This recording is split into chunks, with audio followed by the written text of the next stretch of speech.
and the ladder. How the downfall is happening from golden, silver, copper to iron ages. And now we have entered into Sangam Yug, Diamond Age. Yes, so the luckiest ones are sitting here in the Diamond Age now. After the Iron Age, not after, actually simultaneously, it's a parallel age. At the same time, Iron Age is there. Parallelly, we are into Diamond Age. We are the ones, we should feel that we are the fortunate ones that we have realized the importance of self-transformation. So right now, where are you? In the Diamond Age. Okay, you will understand it more. So here, in essence, this is a tree, Kalpa tree. You can pull the chair also from there. Help somebody. Yeah.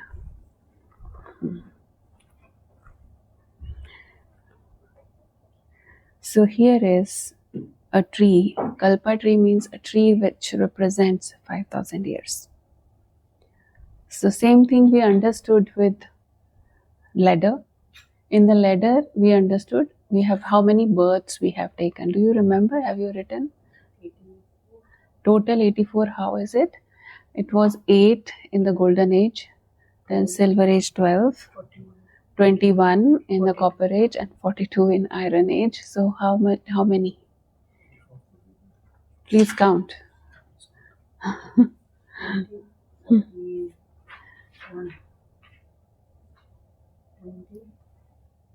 41, 83. And now in the confluence age, in diamond age, it is your new birth now. This is the 84th birth. And this birth is different because it's only a transformation of the soul, body being the same. We don't take physically a new birth, body is the same, but it's a birth of new enlightenment, new awakening that happens during the Diamond Age period. So here now it is shown, as we discussed before, you see the root of this tree. Any tree, if you compare it with, root is the most important part, but it is invisible. If root wants to come out and show that I will show that I am the one who is sustaining the whole tree, then tree will be dead, right? So it is invisible. Now in the visible part, you will see this pattern mostly. There is a trunk where there is no branches. In the beginning, there is no branches. After some time, the branches coming out, and then further there are sub branches also. The same way, this world is created as one unit actually. We all were one. There was oneness, one religion, one kingdom, one language. That is the definition of the golden period. And of course, the population was also less. So in Hindi they say ek mat, ek rajya, ek bhasha, ek kul, ek mat. One clan, there is no division of different clans. And one language, one mat. Ek mat means only one direction. Everyone is following one direction. There is no conflict. That's the reason. There is no branches or divisions. There is no need for that. Because everyone agrees. Like I say something, you agree. You say something, I agree. Because we are all in our purest form. So that is why there is oneness. And that's the reason there is no need of anyone's mat. Means anyone coming and guiding us. Any coach, guru, master, not required here. They are required later on when we have confusions. And confusion means we have more than one directions to choose from. Then we don't know, we are confused where to go. Some people are saying this way, some people are saying that way. So I don't know what to do. Then I need a guide. I need a guru who can tell me. So that need begins from here, from the Copper Age. Before that, in Satyug, in Golden Age, there is a kingdom of Sri Lakshmi and Sri Narayan. And Treta Yug, there is a kingdom of Sri Ram, Sri Sita. So we know, to some extent we understand that kingdom, but sometimes it's not defined properly because it's been thousands of years, and thousands of years ago, what it was. One more thing, as we understood that in Golden and Silver Age, there is no bhakti, there is no devotion, it's not required. Everyone's house is a temple. There is no need of temple separately. So, which means their characters, their personality, it's not that the only king and the queen is worship worthy. Each individual on the planet is worship worthy because every individual is pure at that time. And everyone's house is like a temple. Everyone in the house is like a deity, living deities. We were deities in the living forms. So that's the thing. So that is why at that time you don't need scriptures to define that golden age, to define that paradise, even to define the characters of those divine beings. You don't need to write something. It is only after that, when it is no more, golden age is no more, paradise is no more, then you require that somebody should tell you. So all the scriptures were also written here in the Copper Age.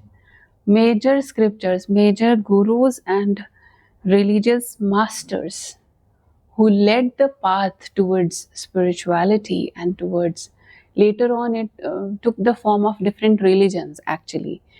But one interesting thing is that they didn't come to establish any religion. They came to remind us of our own religion. Just imagine, when Ibrahim came, we say that he established Islam. But he didn't come to establish Islam. He was a messenger and who gave the message of God. That's it. The name Islam is given by people who came later, who become the follower of those teachings, preachings given by that soul. Now this soul is born in a Hindu family because that time there is no other religion here. And actually there is no Hindu religion also in Golden Age.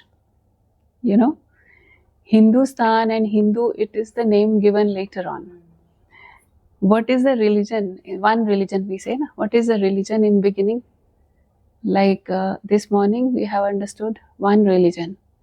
Original religion of the soul is purity, peace, love, happiness. Our original virtues and values are the original religion of the soul. That is my religion actually.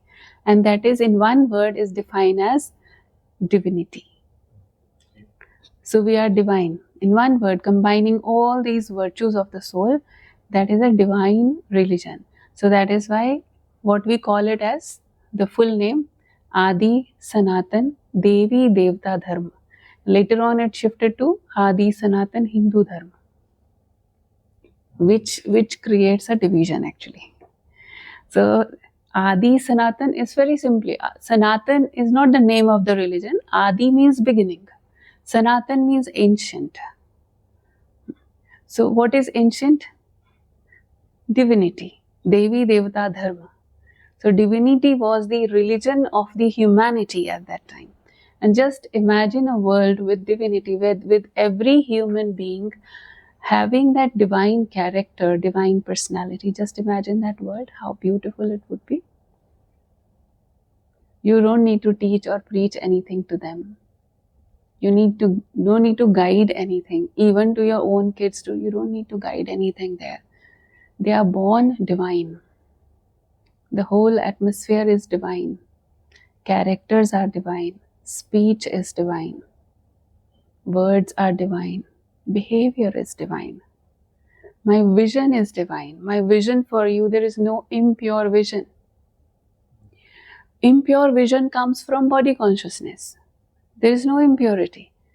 Like now you see his vision, his eyes are not pure. You will say that nazar ठीक नहीं है. नजर ठीक क्यों नहीं है? It's impurity inside. So you will say that this person is no vibration is not good. That these things doesn't exist there at all. So now from here, from the beginning of the copper age, because of the body consciousness, what happens is we are the successors of the same divine human beings. And it is somewhere mentioned also in the scriptures that our ancestors were Devi Devtas. But nobody says that we are Devi Devtas. Nobody says that we are deities. We can't dare to say that. That is why the name had to be changed. Adi Sanatan, Devi Devta Dharm. We can't say that. No. Then we changed it to according to the change of name, Hindu, Hindustan, all these things changed, shifted. Basic reason is no other politics behind. No other politics behind. Basic reason is the impurity. From that pure, highest elevated stage, we fell down to the impure, body conscious and negative stage, and a stage of duality. There is a conflict, duality in everything, which started here. Now still the kings and queens, that kingdom system is still there, but there started the divisions in kingdoms. Before that there is one kingdom, one king, one direction. So you can say one direction, but everyone is happy, everyone is satisfied. They don't have a question that why he becomes a king, why his successor only will become a king, because the divine law is being followed actually automatically. According to the divine law, who will come as a prince who deserves to be the next king, because natural law applies and there is no interference in that. According to the law of karma, and only that one will be born there and they deserve to be the next king. So naturally it is happening and everyone accepting. So you can say it's a communism, socialism, democracy, everything combined in their best elevated way exists there. There is no division. So it's not that by use of exercise of power I say that what I say you have to do it. No. It's like a family. Parents, whatever they say, children feel that yes, I should follow what my parents say. So that obedience is natural. So everyone is happy. Here now kingdoms still exist, but because of impurity, the negativities, misuse of power and other things started happening. That is why we needed those gurus and masters. They had to come. It's like God sends his children to give his message. So in different parts of the world they came. So according to that time period when they come and according to the place where they come, that kind of language was used, and that kind of main virtue or value that they emphasize on, that is according to the system of the society, something which was not right, they had to correct that. So according to that they emphasized on those things. Basically every religion is teaching the same things, but some points are emphasized in one, some in other, because of different time periods and different parts of the world they came. So when Ibrahim came, born in a Hindu family, why I am telling you the background, because that time all the deities, their successors, they started calling themselves as Hindus. So Hindu king and queen, maybe you know the story when he is born, if you are aware of the story, no? So when he is born, that child right from the childhood had a question that why you worship all these deities. So but nobody could give answer, and they are like just a child asking something, but he is not satisfied with their answers because they just say that they protect us, so we worship them, they protect us. One day king and queen, they are not present there, they leave for some other kingdom, some work outside. So what he does, this prince, he tells all the maids and servants of the house that today is your holiday, come back tomorrow. So he goes to the place where they create idols. On one side, they are already ready idols. On one side, it's like they are manufacturing kind of. So he goes there, he takes a stick, breaks all the idols. And when they come back, he's sitting silently in his room, and when king and queen comes back, they ask, their ritual is that first they will go there and worship the deities, and then now they see that who has done this. So his what message, in a sense, what message he wanted to give was that you are worshipping in so many forms, but you are not understanding. It's like, because it was becoming like a blind faith, that you just worship and you don't pay attention to anything else. Worship and everything will be safe, everything will be protected. How could it be possible? And we know in the history, so many temples with so much of treasures were looted because of that reason, because of the blind faith that God will come and do something and we no need to do anything. So his message was only this, basically. He said in that way that these idols, they couldn't even protect themselves. How will they protect me? The message by a little child was very clear. It was not against the devotion. It was not against the idol worship. Now, later on, they start taking it that way, that it was against idol worship, and you know the Islam, how we don't go into that detail, but message was very simple, that come out of the blind faith and see that who is the protector. Protector is only one. There are not so many. It is, sometimes we go into the ritual so much that we forget the essence of everything. So that was a simple message given by him. Later on, but Islam also goes through the different divisions, branches. We know Shia, Sunni and all of those concepts. And then Buddhism came with a message of non-violence. Mahatma Buddha, one thing, disinterest. He developed a natural disinterest, seeing the world is full of sorrow, full of pain. This story we all know, basically, that how he got the vairagya, how he got the disinterest. When he saw one person who is sick, he saw one dead body, he got to know that everybody has to go through this. My parents, my mother, my father, my wife and myself, everybody has to go through this. Then what is the meaning of life? And he got that as disinterest. And after that, when he left, the Siddharth, when he left, and after that, one good day, sitting under the tree, he got that enlightenment. And after that enlightenment, he's called Buddha. Enlightenment means both. So from that, the name Buddha is given. But later on, even in this religion, now he is silent about God. He didn't say anything about God. He just mentions about the karma theory most of the times. But he doesn't say that there is no God. He's just silent, because that time what is required is to explain the karma philosophy. That was required because people were going towards lot of violence and other bad karma. So he emphasized on that subject. It's like different subject teachers, But he directly didn't mention about God. But many people then they feel that Buddhism, they don't believe in God. That's not right if you are doing it in a right way. Of course, you get the power from there, from where he got the enlightenment. They say that all of you have Buddha inside you and you have to awaken that. So how to do that? That is only with the divine connection. Then next is Christ. Christ came, Christianity was established later on. You know the story that when he is there, rarely he is getting any acceptance.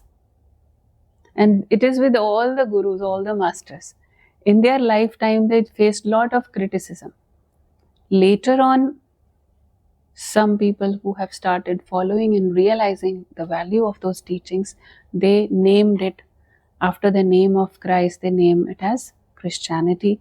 Started following, started creating churches. There is no church when he is there. There is no Christianity when he is there. Christianity comes into existence after he leaves. We need to really understand this fact. Why I am emphasizing this? This is important because all of them, they didn't come to establish any branch. They came to give a message to whole humanity, to everyone. We created branches. So then in that also there is Catholics, Protestants and different branches coming later on. Then Shankaracharya, he gave the message of celibacy. First time in the history, this concept was given. Before that, there were gurus and masters. They were saying that if you are just loyal in your family, so that is good enough, that is purity. But that time, impurity increased so much, especially in the administration level. Those who were in the power, they started misusing their power in such a way that there is no one to control them. So to balance that, this concept of celibacy, concept of purity was important. So many youths, they started following that path of renunciation, doing tapasya, becoming pure and leading a pure life here. So the sannyas dharma, sannyas was established at that time. So they did a balancing work, because on the one hand, so much of impurity. So to save the world needed some pure energy. So they did that kind of work. But right now, you see, we see so many downfall in that. Without going into details, we understand that even in the name of all these religions now, sometimes we are not able to understand it is actually authentic or not. Even in the costume of that religion, because everyone created their costume, so even in that costume you can't believe that it's really authentic person or not. So many cases happen that way, that people are not able to trust. One lady, she was like in her 60s or 70s, I guess. She was quite old, and she said that, now I don't know how many years I'm going to live. I'm looking for a guru. Can you please guide me? She named a few, I will not name, but she named a few that I was thinking, whenever I think of some guru, that I will go to them and I, take the initiation from them. That time only some news comes, media comes in and tells something negative about that master. So I am confused where to go, which way to go. So that is the stage of the world. After this, there is Muslim religion. Actually, there is Muslim religion comes later on. Islam exists before. Even they don't know the difference. Many of them, most of them, they don't know the difference between Islam and Muslim. That is, when you study more, you understand. It came from Hazrat Muhammad, the Muslim Dharma started. And then in Guru Nanak Dev Ji started the Sikh religion, means one of the mainstream religions, you can say, the last one out of all of those, around 500 something years ago. So after the 10th Guru, it was said that now there will not be any physical Guru. So just Guru Granth Sahib, what is written in the scriptures, that is the Guru, that holy book is the Guru, you have to just follow. But still there are so many, everyone creates, although everyone is following the same scripture, but different seats and all that. Then though after that there are so many small sects, branches, and many individual gurus also, self-made gurus also. So many have emerged. So this is the whole condition of the tree, that every branch, when it started, it was in the golden period. Now every branch, every religion is in their last stage, which is the Iron Age, with so many sub branches in that, and so much of confusion, that that is the reason, even while following so-called followers, because when they say follower, they actually, follower means you should follow that. I'm the follower of this religion. It doesn't only mean that I go to this particular temple or this particular deity or this particular guru, but how much I'm imbibing that. If I'm not doing that, then there's no point. We can't say that we are follower, but we still use this word. So you cannot see much changes. Rather, you see the downfall in society even after so many new branches emerging in the society in the name of gurus. Still there is downfall, because morally, spiritually, if you see, so much of downward trend is there. Now here comes who is the seed of the tree. This whole tree. In the soul world, remember, in Gita also it is mentioned when God is giving his own introduction. In Gita, he says that I am the seed of this tree. This is an inverted tree, and I am the seed up there. So actually this tree is like this. It is not like this. To explain, it is shown like this. Actually it is inverted tree. So seed is up there. Now finally what happens in the tree? Tree is grown. Now it is branches out also. There is a lot of expansion. After the expansion, what happens? There is a stage, the last stage, you know that now this tree will not remain for a long time. So what happens? Then there are flowers, there are fruits, and from the fruits again seeds coming out, seeds emerging. And finally that seed will help to create new tree. Right? Now here at the end, seed has to emerge. We have done everything what we could do. He also tried to send all the messenger what he could do. Finally, that seed, Shiv Baba himself, Paramatma, has to come and then make us realize that I am, it's like he is there, but he comes, he emerges and sitting in the roots. It's a very subtle thing. It's not physically there is a tree, but it's just an understanding, a concept.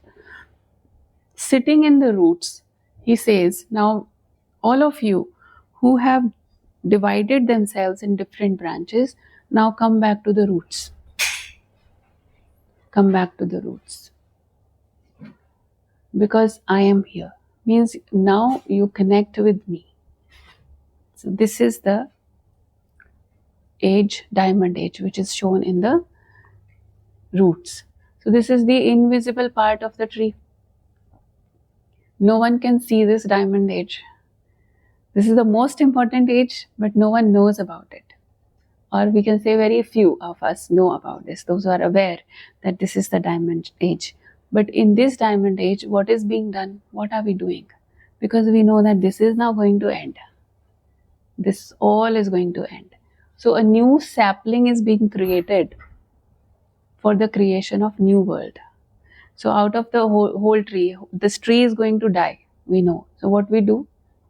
We take some good parts from that to create a new sapling. So that sapling is being done now. What Baba is doing. So here, in this Sangam Yuga, in this confluence age, those souls are handpicked by God. All of us. It's not by chance we come. It is handpicked by God, whom He feels that they could be my helpers in creating new world. They could be. Maybe one thing is that we don't know, we don't remember that who we were in the past. We don't remember. But He knows my history. He knows my 5,000 years history. I don't know. But how to find out which one is the really that one who is suitable for establishment of heaven? Now who will be joining hands with the Supreme? That yes, we are there, we will contribute in creating a new world. Who will be those? How we choose them? For that, who already he has chosen some, so he gives the task that you go and give message to everyone. So when you give message to everyone, not everyone will come. Who will come? Who will be touched? Who belong to that golden age era, who belong to that kind of character that is there inside them. So they will be touched immediately and they will come back.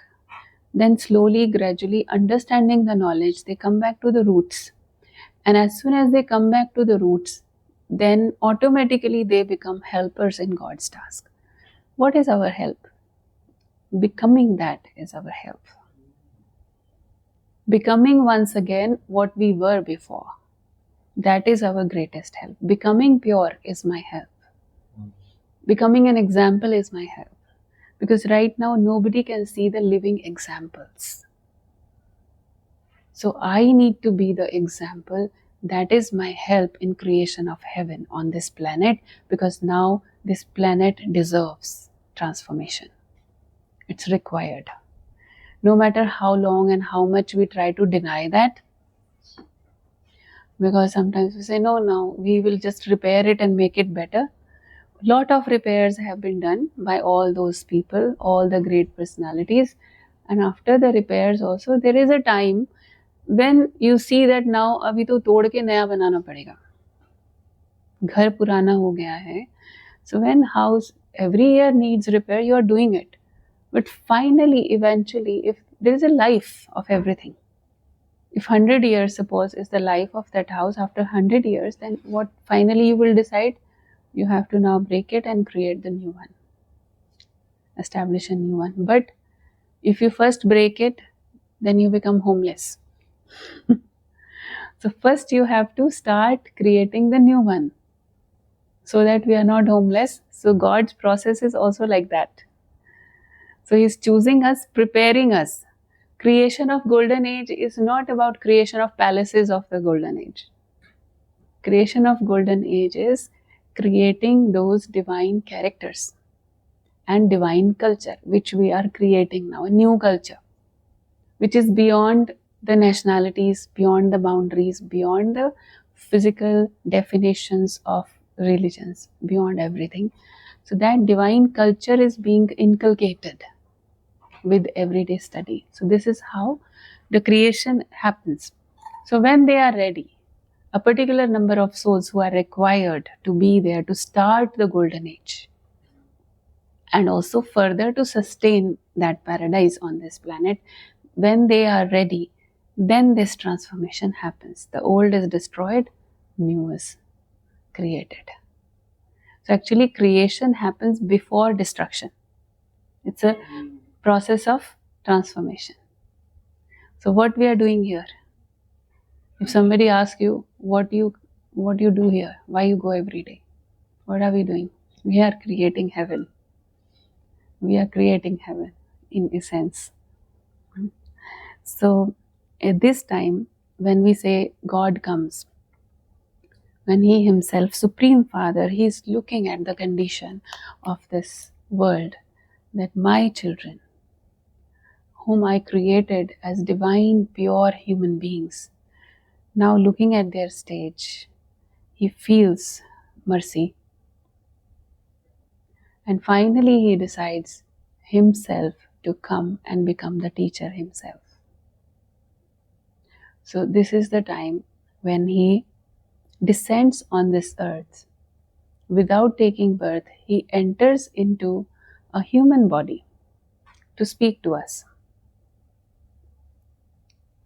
Now I tell you the story of that person. We call him as Brahma Baba, the founder of Brahma Kumaris. So actually how it all started.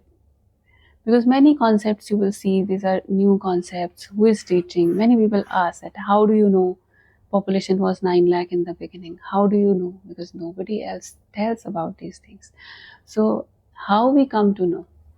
It's not any human being teaching, it's the divine. It started with some divine visions actually. So when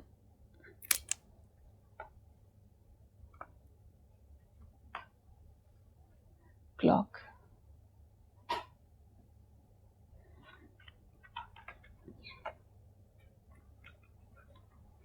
So here also in this Trimurti picture you see Brahma, Vishnu and Shankar. Maybe when you saw this for the first time, maybe you have the question that is a different image of Brahma sitting here, because what we have seen is that Brahma ji with four faces and a beard and that kind of deity form, and here this ordinary human being is sitting. So why they have shown like this? So maybe you have a question about this. So just to, you have the picture, Brahma Baba. So what happens is he is also a soul who was searching like anybody else from the childhood, born in a very middle class family.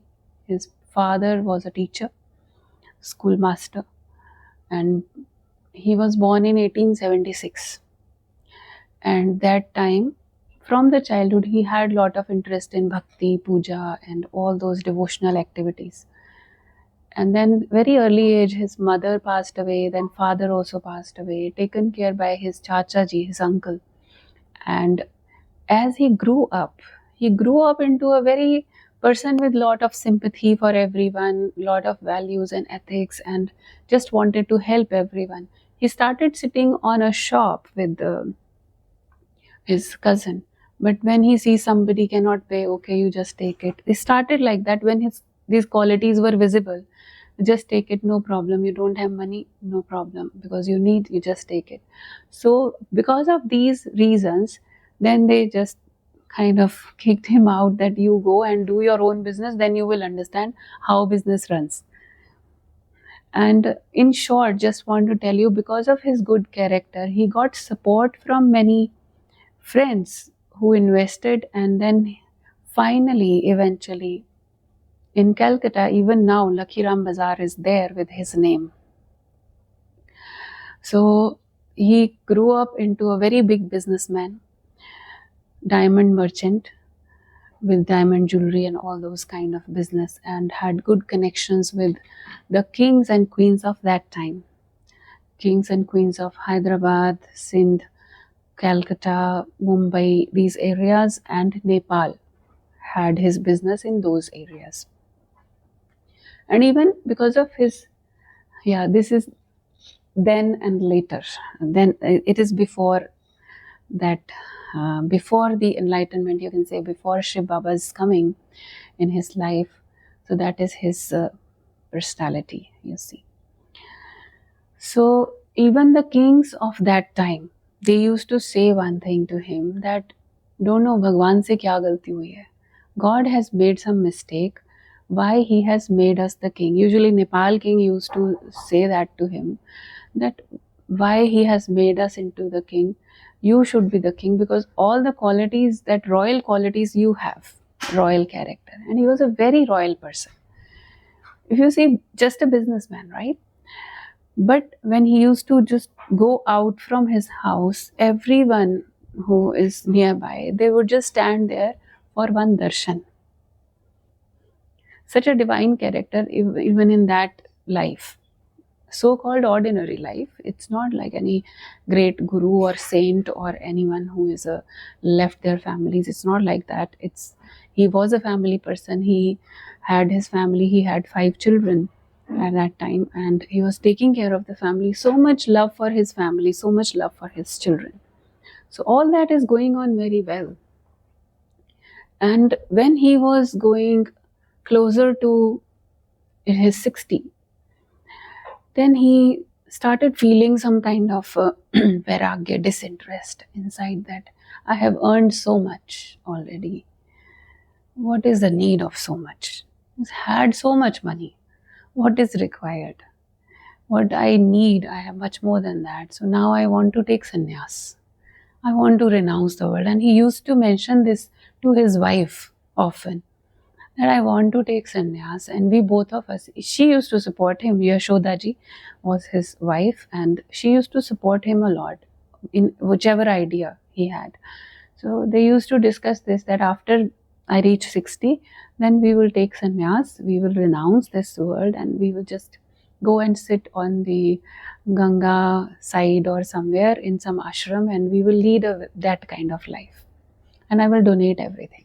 But it was not easy. You earn so much, and donating everything suddenly, even if that idea comes, all of a sudden doing that is not easy. So every time this idea is coming, but then again, because so much into that business that he is, on the one side his spiritual practices is also there, everyday reading of Gita, everyday studying. He had studied all the scriptures, all religions, but Gita was a regular his part of life. Now one day what happens, it's almost 60 years of age, he was in Mumbai. Now this is the transformation period of his life started coming. When he's in Mumbai, he was just, he had one house, big house, a villa there, and just in front of Babulnath temple. So he's just coming out of his house to go to see some clients. So as he's coming out, the outside courtyard there, he got first vision of his life that was in the form of Vishnu Chaturbhuj, with 4 arms, Vishnuji in the living form. He feels that he is coming towards him with an aura of light. The Vishnuji coming towards, standing in front of him, started speaking. Aham Vishnu Chaturbhuj Tatatvam. Means I am Vishnu with 4 hands and you are the same. Now, he is so happy because he was a devotee of Vishnu actually, basically. And he used to keep Narayan's picture, Lakshmi Narayan's picture, always, everywhere, in his shop, in his office, everywhere. So he was a devotee, great devotee of Krishna and Vishnu. Now when your Kul Devata or Kul Devi comes in front of you, gives you a vision, you can imagine the happiness, that amount of happiness. And one more thing, in his lifetime, he got 12 gurus. He used to go to many places, but 12 gurus. Usually you have one guru, right? And what is happening?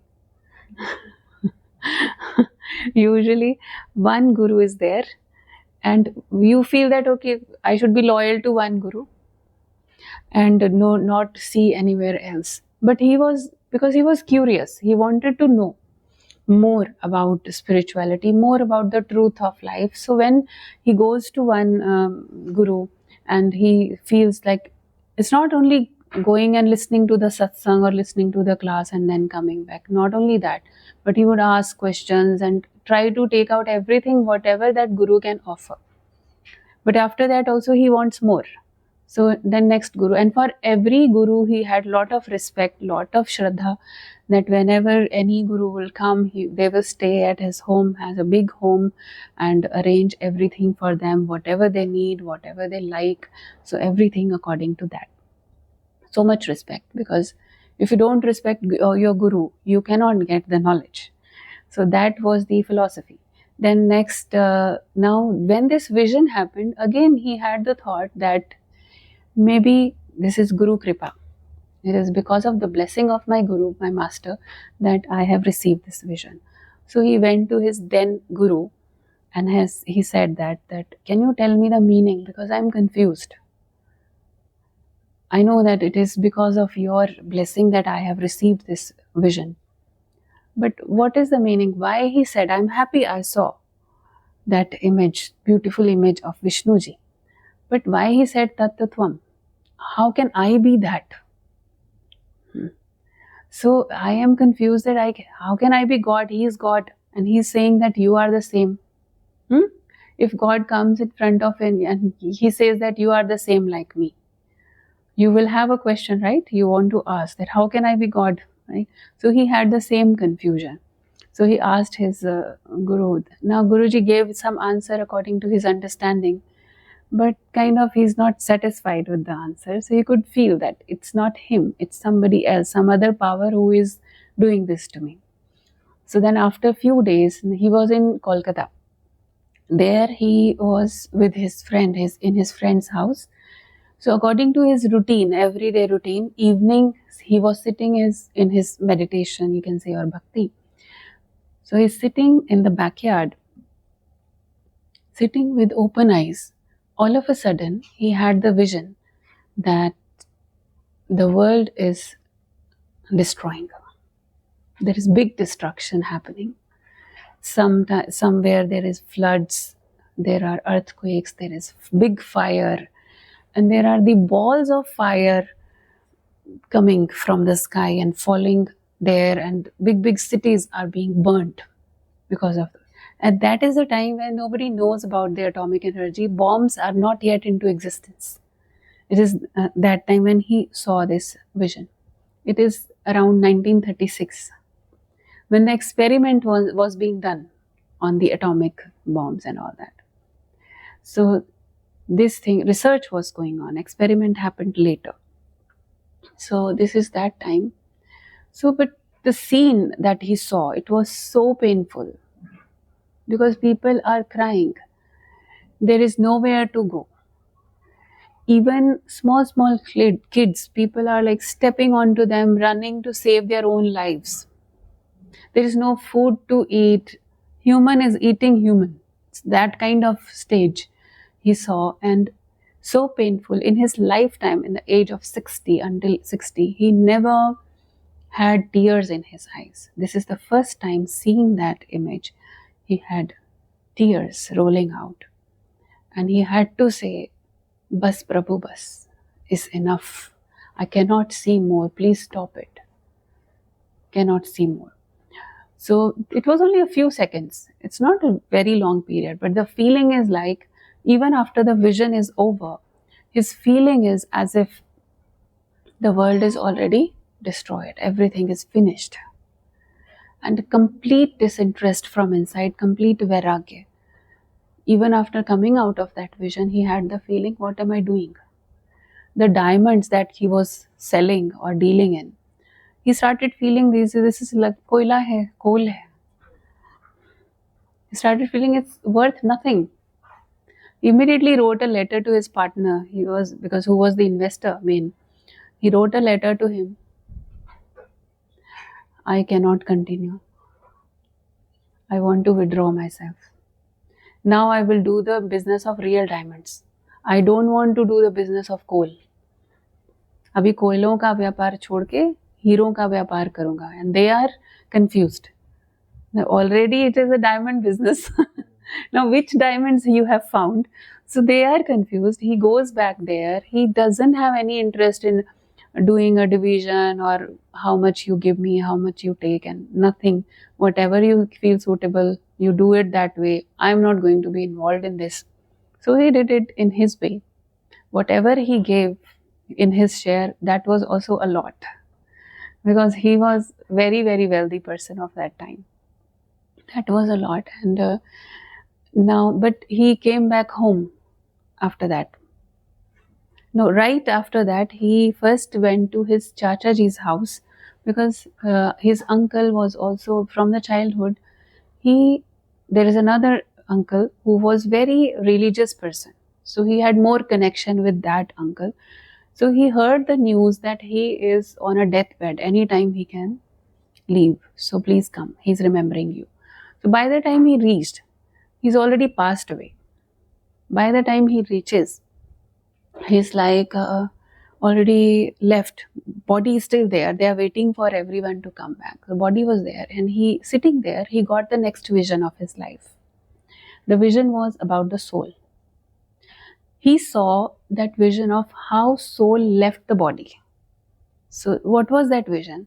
He saw that soul is here, shining. He's lying on the bed. It's like just before death. What is death? He saw. So soul is shining star like here, and the light of the soul is into the whole body. It is spread into the body. Then he saw that the soul is going downwards from here. It leaves its space and goes to the toe of the foot. And from there, it contracts all the energy, that light contracts into one point. It's like takes away all the energy from the body, and from here it leaves. And after that, body is dead. So when he saw this image, it was very clear that when soul leaves, how is it? After that, this body is nothing. After this vision complete, already he was in disinterest. Now he started feeling that this body is also nothing.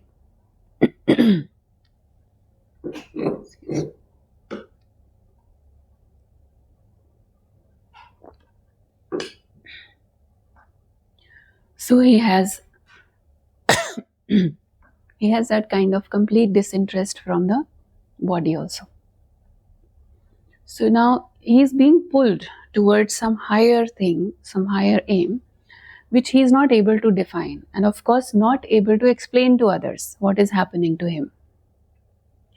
In this stage, he goes back home to his family. And that family, which he used to love so much, means attachment. There was a lot of attachment with kids. Whatever they asked, they live like prince and princesses. He had given that kind of life to them. Now, this time when he goes back, his daughter, who was the youngest one, she explains, she just left body a few years ago. So she used to tell the story. That time when Baba came back, we felt this is not my Baba. This is not my Baba, it's somebody else. Because my Baba, when comes from outside, from any business trip he comes, he brings so many gifts for me, he brings, and he loves me so much. And this Baba is not even talking to me. Because he is into his own dilemma, he is into his own confusion that what is happening, and I want to get answer. So he was awake at like 2 o'clock, 1 o'clock, sometimes at midnight, and he's just sitting in meditation and trying to get the answers. So the only way he could find is that call the Guru again and ask him, or do some satsang and seek for answers. So he did that because that was the only way known to him. You don't know what to do in this situation because something very unusual happening. So he called his Guruji of that time, and as usual, satsang is happening in his house. And he had a system that when satsang is going on, he would sit in the front so that there is no disturbance, totally focused. But that day when he is sitting, he is like somebody is pulling him. He has a feeling that I don't want to sit here. So something is pulling. He wants to get up. That feeling is there. But because of respect, he continued to sitting. After some time, suddenly he gets up, turning his back towards Guru, and he left without asking for permission, without saying anything, which is quite disrespectful in front of the Guru. And he has never done this. Nobody expects this from him. So when he leaves and goes somewhere inside in some room, and his wife is there, his daughter-in-law, they both are sitting together, and they saw that this is unusual. So his wife sends daughter-in-law that you go and see. His name was Radhika, the daughter-in-law. So Radhika ji goes and she searches where is Baba. So she saw that his slippers are there outside the puja room. That means he is in the puja room. So she tells, she was, you can say, the most fortunate soul who saw this vision that time. First one to experience that, even before Baba himself knows what is happening to him. So she says that when I entered, there was only a curtain because on the puja room, no door. Only curtain was there, a little. So she says, I removed the curtain and I see the room is full of golden red light. And I know there is no red bulb or red anything in that room from there where this light is coming. So she says, as soon as I step into that room, she was a Krishna Bhakt, this daughter-in-law. So as soon as she stepped into that, she says, I feel like I become bodiless, very light. I forget this body. And now I have a thought from there where this red light is coming. What is this light? This is so peaceful, very different. And then she observes that Baba is sitting on his asan where he used to sit for his prayers and all. So he's sitting there, his eyes are open, but from his eyes, that red light is coming as if there are red bulbs in his eyes. so powerful that rays is filling the whole room with that red light. So she goes and sits right in front of Baba without this awareness that I am the daughter-in-law, he's my father-in-law, and I should cover my head or something. They used to cover at that time, culture is there. But she doesn't have, because she becomes completely bodiless, no conscious of the body, no conscious of bodily any connections, relations. So just sitting like that, watching Baba. And suddenly Baba starts speaking few words in Sanskrit. Normally they don't speak in Sanskrit, they read Sanskrit, but he's speaking in Sanskrit. He says, Nijananda Swarupam, Shivoham, Shivoham. Ananda Swarupam, Shivoham, Shivoham. Prema Swarupam, Shivoham, Shivoham. Prakash Swarupam, Shivoham, Shivoham. Means I am the embodiment of bliss. I am Shiv. I am the embodiment of light. I am Shiv. I am the embodiment of love. I am Shiv. So this message, now she understands Sanskrit little bit, this much she understands that, but why Baba is saying that I am Shiv? She has another question in her mind. Then after some time, Baba's eyes are closed. Light is gone because light was coming through his eyes. Long time he is sitting there with closed eyes. And then when he opens his eyes, he is himself surprised. Why I am here? I was sitting in front of Guruji. Then he explains that I was feeling the pull, but I was still making sure that I don't go anywhere because this is not right. But when did I come? I don't know. When did I leave? But what he saw, he explained that. Just that vision. He says, koi light thi, koi might thi. There was a light, there was a might. It came from the sky. He came closer to me, that light, and after that disappeared. He doesn't know that light enters into him because he could see only until here. After that, he doesn't know anything. And he says that when that light disappears, I reach another world. That was a world of light. He doesn't know this is Brahmalok or Paramdham. He is just defining his vision, describing that it was a world of light, golden light, and in that golden light, there were many stars shining.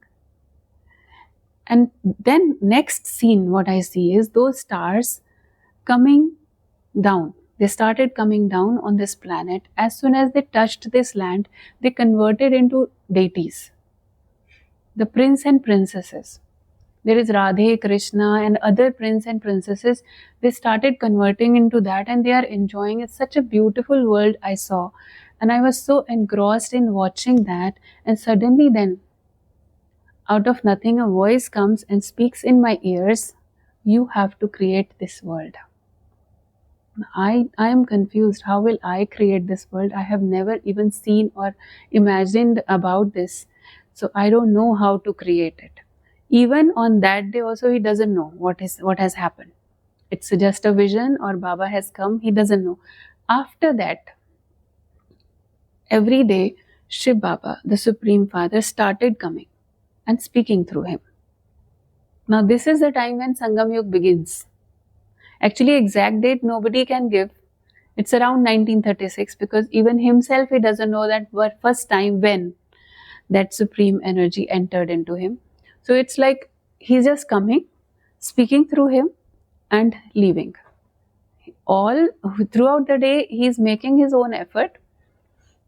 It's only like using this instrument to talk to his children because all the souls, all the children of Supreme Father are in physical bodies.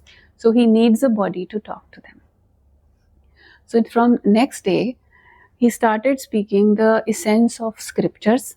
He started telling that from now on, you don't have to create anything. You just give your body to me on loan. I take it on loan and I will pay you back in the golden age. I will give you a new healthy body, divine body there. So you just let me use this instrument because I need to meet my children. So here, this was this process. You don't have to do anything. I am the creator. But the world will know you with the name of Brahma, the creator. So even now, we remember Brahma as the creator. But actually, who is creating through Brahma? Now that question also solved. Why only Brahmaji, out of the all deities, why he is the only one who is old? Because he becomes Brahma at the age of 60. Before that, he is not Brahma. His name was changed to Brahma. And after that, whoever, Shiv Baba speaking through him, his own ears are also listening. When Shiv Baba enters, Supreme Father enters, speaks through his mouth, his own ears listening means Supreme Soul, and his own soul is of course there. So he is listening as a student. He doesn't know what Baba is going to speak. He's just using his instrument to speak.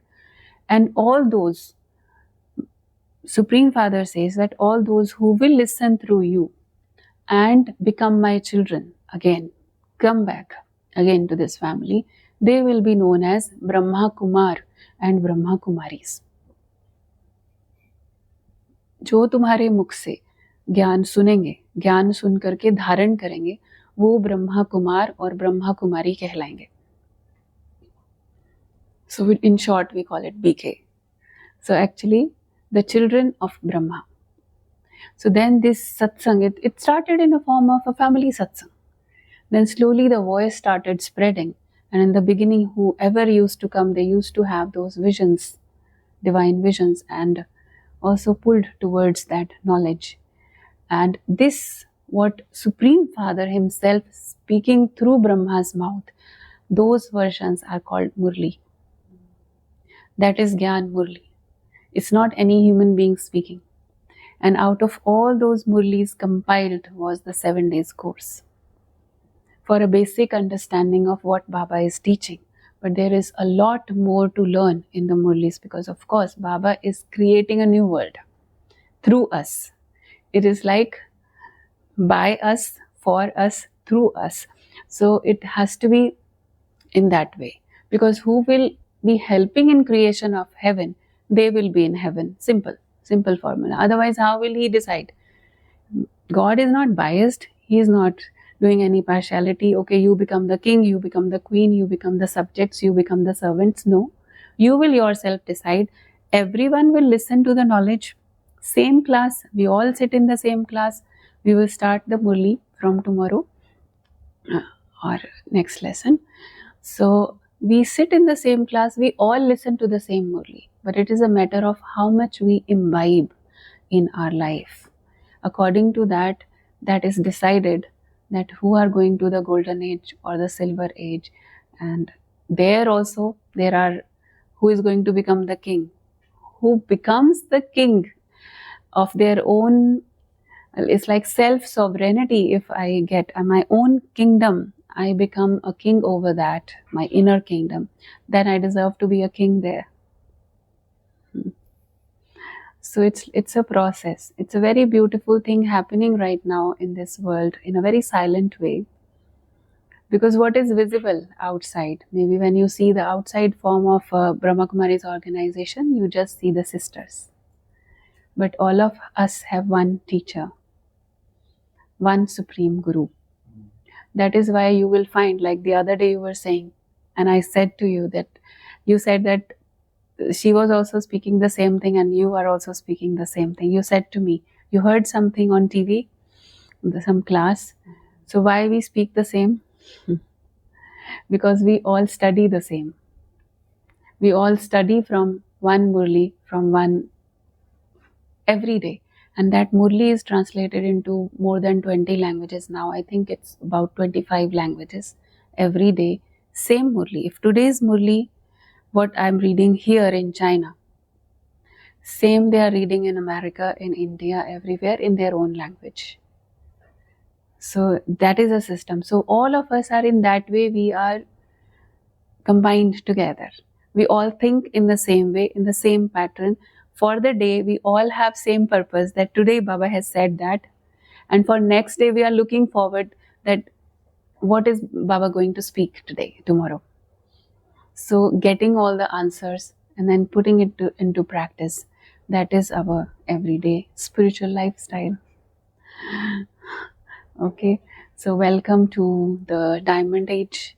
Welcome to this family of Brahma Kumars and Brahma Kumaris with a new family name, new birth, new family name as a BK.